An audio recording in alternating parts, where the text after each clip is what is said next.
दोस्तों, धन्यवाद। मेरे पति इस दुनिया में नहीं थे और मेरा एकमात्र सहारा मेरा बेटा था। गर्मी का मौसम था और मेरी आदत थी कि मैं रोज नहाने जाती थी।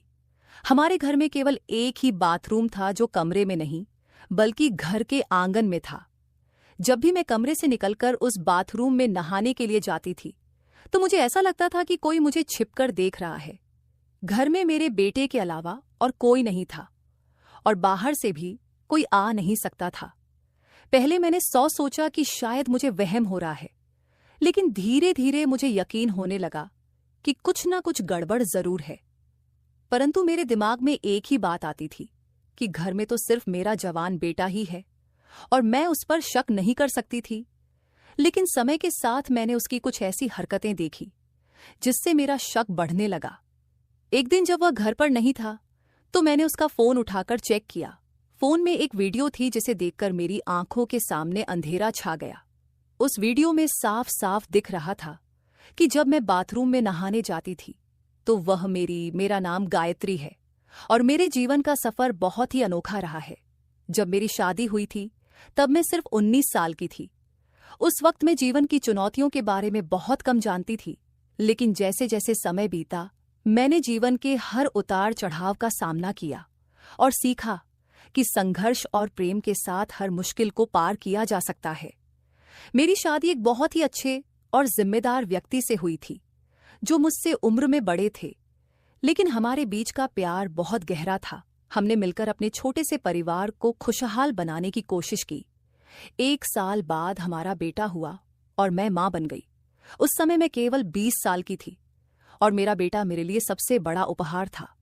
हमारे बीच का अंतर केवल 16 साल का था, इसलिए हमारे रिश्ते में एक अनोखी मित्रता भी थी। मैं मां थी, लेकिन उसके लिए एक दोस्त भी थी। मैंने अपने बेटे को अपनी दुनिया माना और उसकी परवरिश में कोई कमी नहीं छोड़ी। जैसे जैसे मेरा बेटा बड़ा हुआ, मैंने और मेरे पति ने अपने परिवार के लिए और भी मेहनत की। लेकिन फिर एक दिन अचानक मेरे पति का निधन हो गया। यह मेरे जीवन का सबसे बड़ा धक्का था। मैंने कभी नहीं सोचा था कि इस तरह से मेरी दुनिया बदल जाएगी। अब मेरे सामने एक नई चुनौती थी, अपने बेटे के साथ इस नई जिंदगी को जीने की। वह अब बड़ा हो चुका था, लेकिन उसे जिम्मेदारी का कोई अनुभव नहीं था। उसने हमेशा अपने पिता के संरक्षण में जीवन बिताया था और कभी सोचा भी नहीं था कि एक दिन उसे खुद परिवार का भार उठाना पड़ेगा। मेरे पति के जाने के बाद घर की सारी जिम्मेदारी मेरे बेटे पर आ गई। मैंने उसे समझाया कि अब समय आ गया है जब उसे अपनी जिम्मेदारी निभानी होगी, लेकिन यह सब उसके लिए नया और कठिन था। हमारा घर बहुत बड़ा नहीं था, सिर्फ 2 ही कमरे थे, पर बाहर आंगन बहुत बड़ा था। ये घर उस जमाने का बना हुआ था जब घरों में शौचालय नहीं होते थे। बाद में मेरे पति ने घर के कोने में एक छोटा सा शौचालय बनवाया था। ये शुक्र है कि घर में शौचालय बन गया था, क्योंकि बाहर जाना बहुत असुविधाजनक लगता था। वैसे भी अब वह जमाना बीत चुका था। मेरी आदत थी कि मैं रोजाना नहाया करती थी, लेकिन जब से मेरे पति इस दुनिया से चले गए तब से नहाने के दौरान मुझे बाथरूम में कुछ अजीब महसूस होने लगा। जैसे ही मैं बाथरूम में जाती मुझे ऐसा लगता था कि कोई अंदर झांक रहा है। एक दिन मुझे ऐसा एहसास हुआ तो मैंने इधर उधर देखा, लेकिन वहां कोई नहीं था। मैंने सोचा शायद यह मेरा भ्रम होगा, लेकिन अगले दिन भी वही हुआ। अब मैं इस बात से बहुत परेशान हो गई थी, लेकिन यह ऐसी बात थी कि मैं अपने बेटे रोहन को भी नहीं बता सकती थी। रोहन मेरा जवान बेटा था, बेहद खूबसूरत, लेकिन उसने कभी मेहनत नहीं की थी। अब हालात ने उसे मेहनत करने पर मजबूर कर दिया था और इसी वजह से वह आजकल बहुत चिड़चिड़ा रहने लगा था।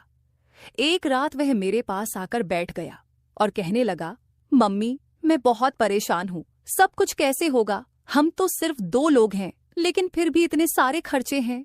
मुझे तो अंदाजा भी नहीं था कि पिताजी इतना सब कुछ संभालते थे। मैं तो समझता था कि यह सब बहुत आसान है, अभी तो शुक्र है कि घर अपना है। मैंने उसे समझाते हुए कहा, बेटा, घर तो अपना है, लेकिन इसकी मरम्मत भी तो करनी पड़ती है। अगर समय पर ध्यान नहीं दिया तो यह भी खराब हो जाएगा। रोहन ने सर पकड़कर कहा, अब क्या करें?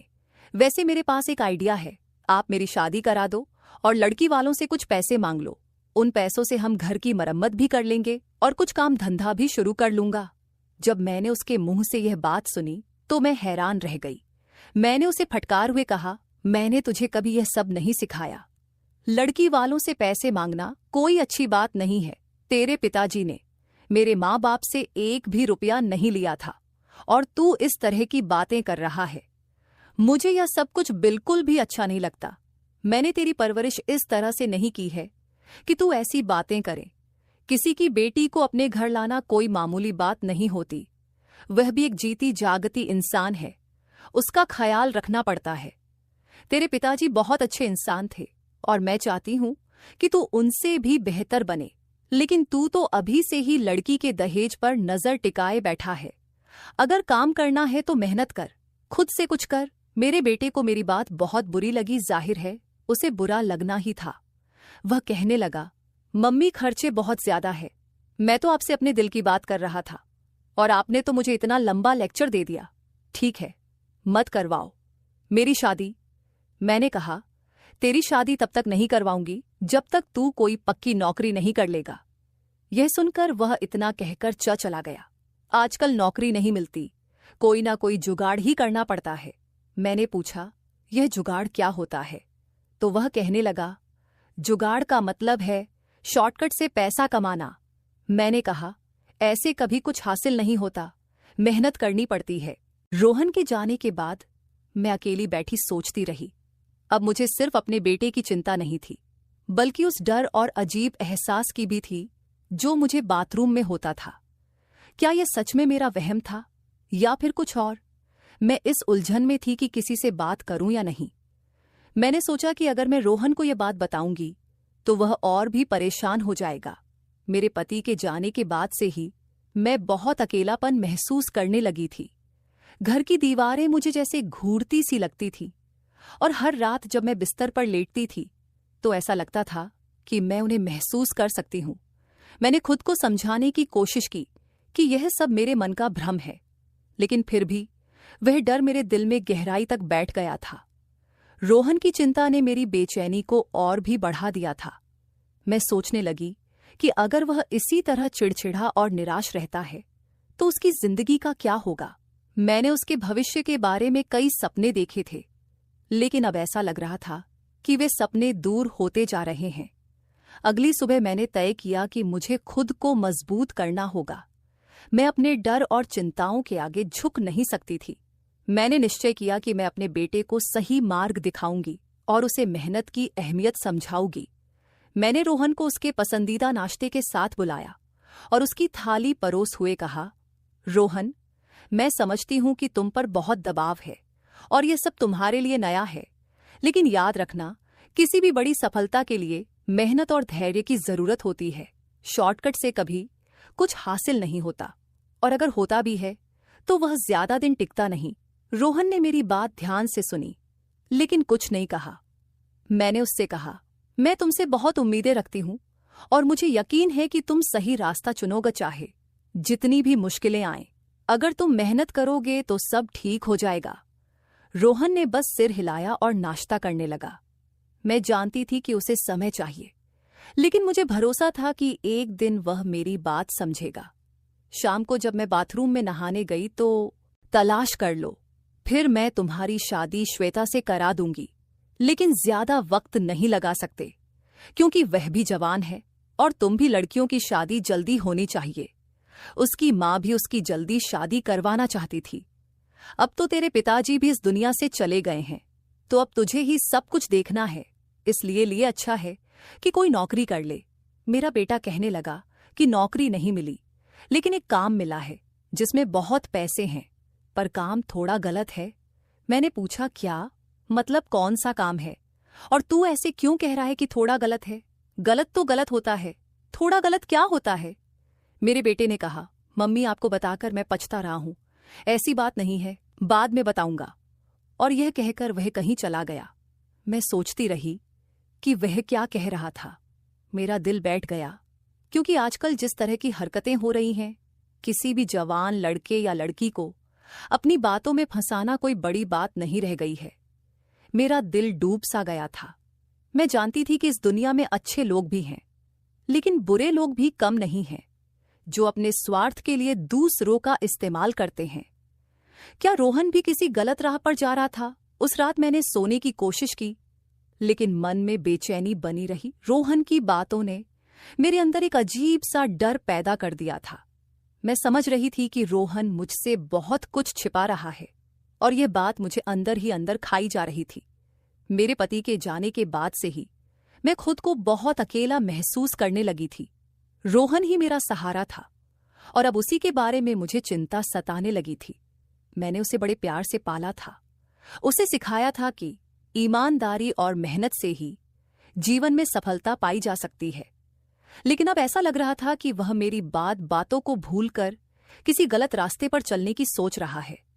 अपने पति के जाने के बाद मैंने खुद को बहुत मजबूत बना लिया था, लेकिन अब रोहन के बारे में सोचकर मेरा दिल कमजोर हो जाता था। क्या मैं रोहन को सही रास्ते पर ला पाऊंगी? क्या वह समझ पाएगा कि जीवन में शॉर्टकट नहीं होते और गलत रास्ते पर चलने का परिणाम हमेशा बुरा ही होता है? मैंने अपनी एक दोस्त से सुना था कि उसके पति ने उसकी वीडियो वायरल कर दी थी। इस बात ने मेरे दिल में भी एक डर बैठा दिया था। मैं सोचने लगी कि कोई मेरे साथ भी ऐसा कर सकता है। कोई मुझे बार बार क्यों देखेगा? कहीं ऐसा तो नहीं कि कोई मेरा वीडियो बना रहा हो और मुझे पता ही ना हो। ये सोचते ही मेरा दिल बैठ गया। मैंने अपनी पूरी जिंदगी अपने पति के साथ बहुत अच्छे तरीके से बिताई थी। मैं एक शरीफ औरत थी, और अब इस उम्र में अगर मेरे साथ कुछ ऐसा हो जाता तो मैं क्या करती? मेरे जवान बेटे को अगर यह बात पता चल जाती कि यह सब कौन कर रहा है, तो वह शांत नहीं बैठता।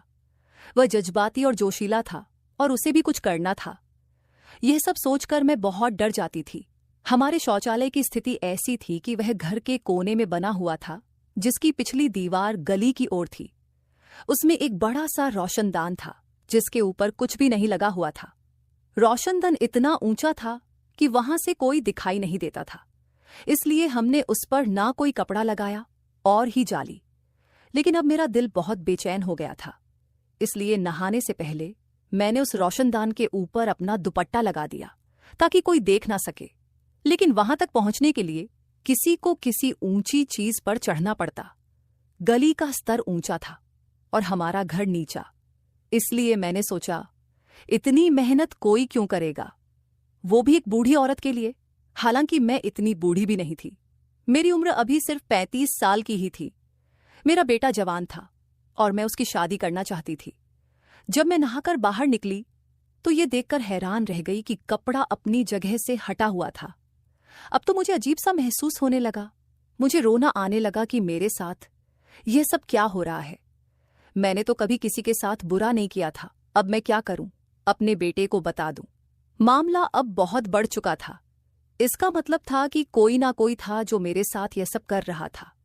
लेकिन ये बात भी सोचने वाली थी कि किसी बाहरी आदमी को यह कैसे पता चला कि मैं किस समय नहाने जाती हूं। मैं रोजाना एक समय पर नहाने नहीं जाती थी। कभी सुबह नहा लेती थी, कभी दोपहर को, और कभी खाना बनाने के बाद। और गर्मी के मौसम में तो मैं दिन में 2 बार भी नहा लेती थी, क्योंकि मुझे बहुत ज्यादा गर्मी लगती थी और साफ सुथरा रहना मुझे अच्छा लगता था। मुझे ये बात समझ नहीं आ रही थी, लेकिन फिर मैंने तय किया कि बेटे को बता ही देती हूँ। मैंने उसे सीधे सीधे नहीं कहा कि मुझे पक्का यकीन है, पर मैंने उसे बताया कि जब मैं नहाने जाती हूँ तो मुझे ऐसा लगता है कि कोई मुझे देखता है। मुझे शक है कि यह रोशनदान की तरफ से होता है। मुझे लगा था कि यह सुनकर मेरा बेटा पागल हो जाएगा और कहेगा, कौन है वह, मैं पता करता हूं, उसे नहीं छोड़ूंगा। लेकिन उसके जवाब ने मुझे चौंका दिया। उसने बस इतना कहा, कोई बात नहीं, आपको ऐसा ही लगा होगा। इस बात को छोड़िए, परेशान होने की जरूरत नहीं है। कौन है जो ऐसी हरकत कर सकता है? आप इन सारी बातों को भूल जाइए। उसने इस बात को इतना हल्के में ले लिया कि मैं हैरान रह गई। मुझे उससे ऐसी प्रतिक्रिया की बिल्कुल उम्मीद नहीं थी। वह तो बड़ा गुस्से वाला था, और अपनी मां के मामले में उसे तो और भी गुस्सा आना चाहिए था। घर की औरतें तो अपनी इज्जत होती हैं, लेकिन वह बिल्कुल भी परेशान नहीं हुआ। मुझे लगा कि उसे परेशान होना चाहिए था। फिर उसने क्यों नहीं किया? मैं उसकी मां थी और यह बड़ा मामला था, लेकिन वह मजे से बैठा रहा। मैंने भी दोबारा बात नहीं की और सोचा कि खुद ही पता करती हूं कि यह सब कौन कर रहा है। मेरे लिए यह आसान नहीं था, लेकिन मैं कोशिश तो कर ही सकती थी। अगले दिन मैंने अपनी योजना के अनुसार काम किया। मैं उस रोशनदान के पास खड़ी रही और ध्यान से देखने लगी कि कोई वहां से झांकता है या नहीं। कुछ देर बाद मैंने देखा कि गली के उस पार कुछ हलचल हो रही है। मेरा दिल जोर से धड़कने लगा। मैंने धीरे धीरे उस ओर देखा और मेरी आंखें फटी रह गई। गली में एक आदमी खड़ा था जिसने अपने चेहरे को छुपाने की कोशिश की हुई थी।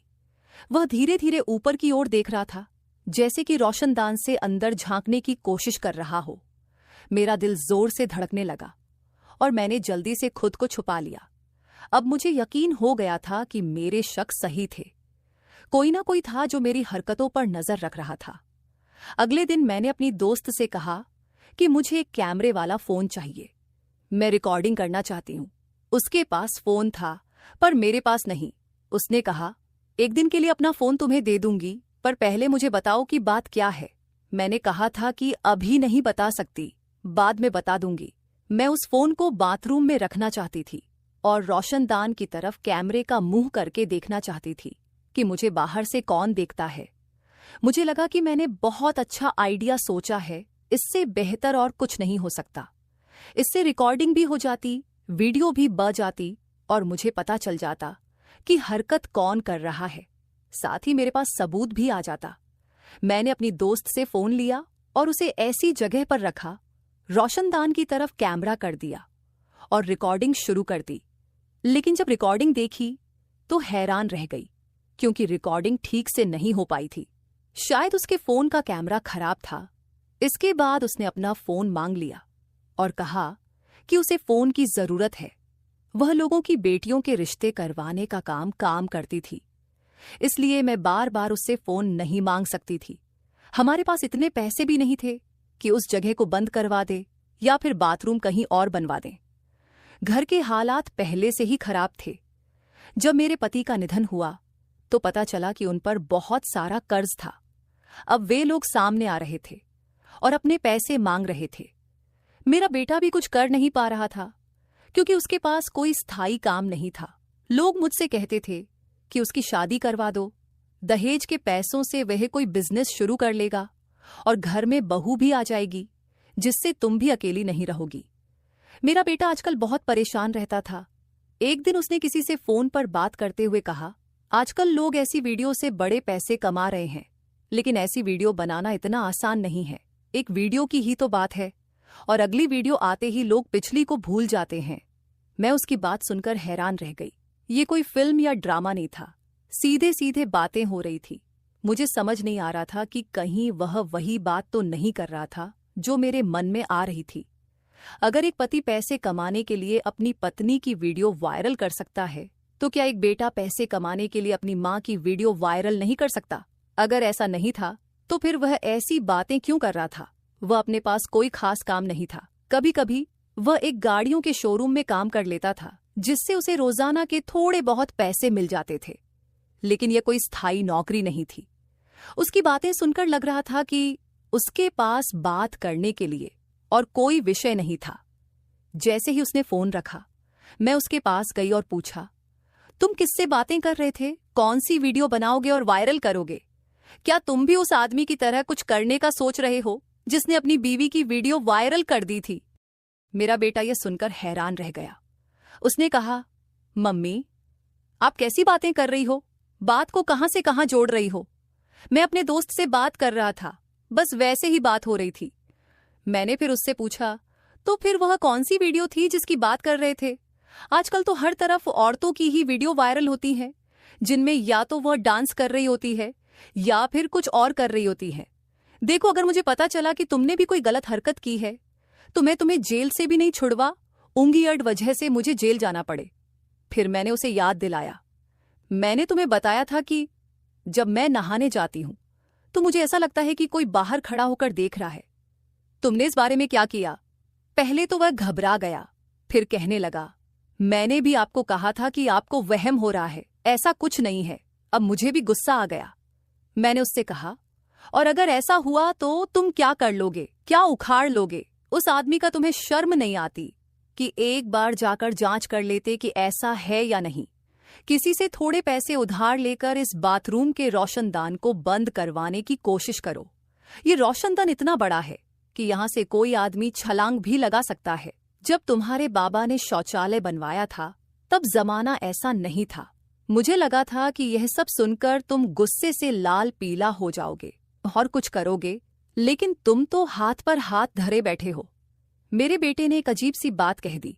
उसने कहा, अगर आपको ऐसा लगता है कि बाथरूम में जाते हुए कोई आपको देखता है तो फिर आप बाथरूम में मत जाया करो।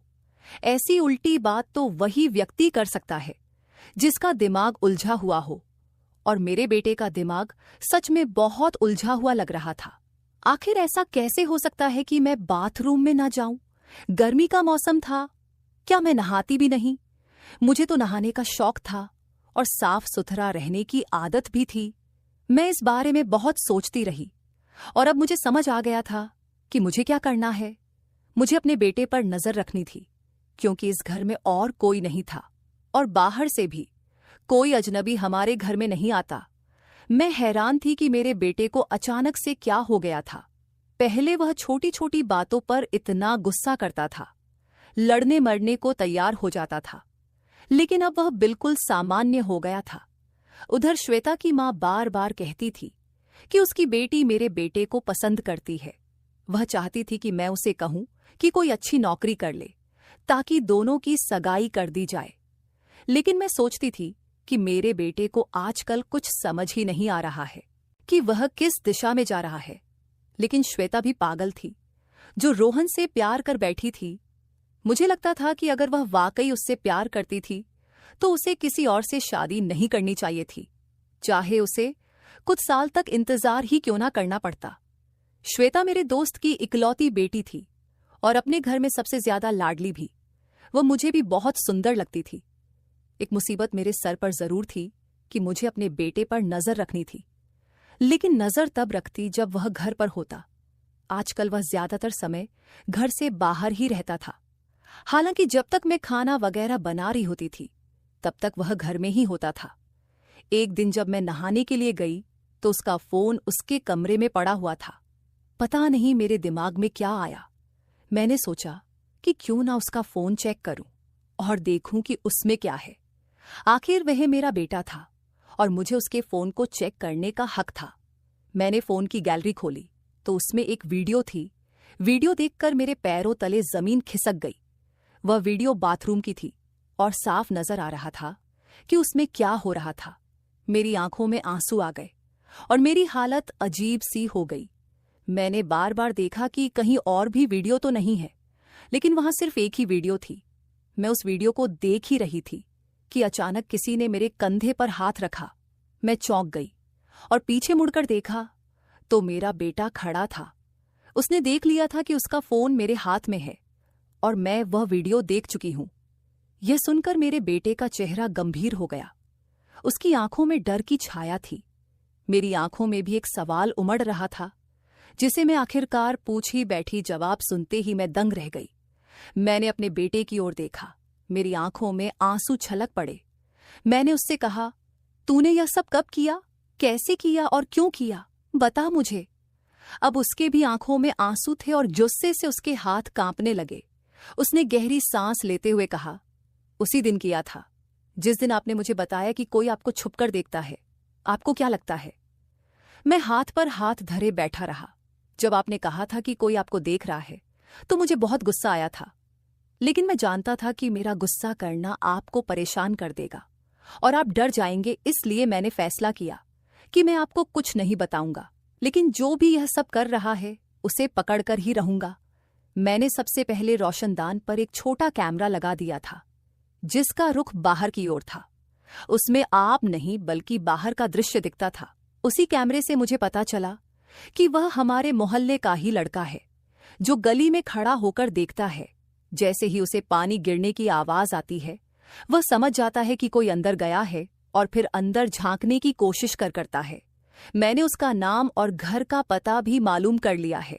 मेरा तो दिल करता था कि सीधे उसके घर जाऊं और उसे गोली मार दूं, लेकिन जब अपने दोस्त से बात की तो उसने समझाया कि ऐसा करने से कुछ हासिल नहीं होगा।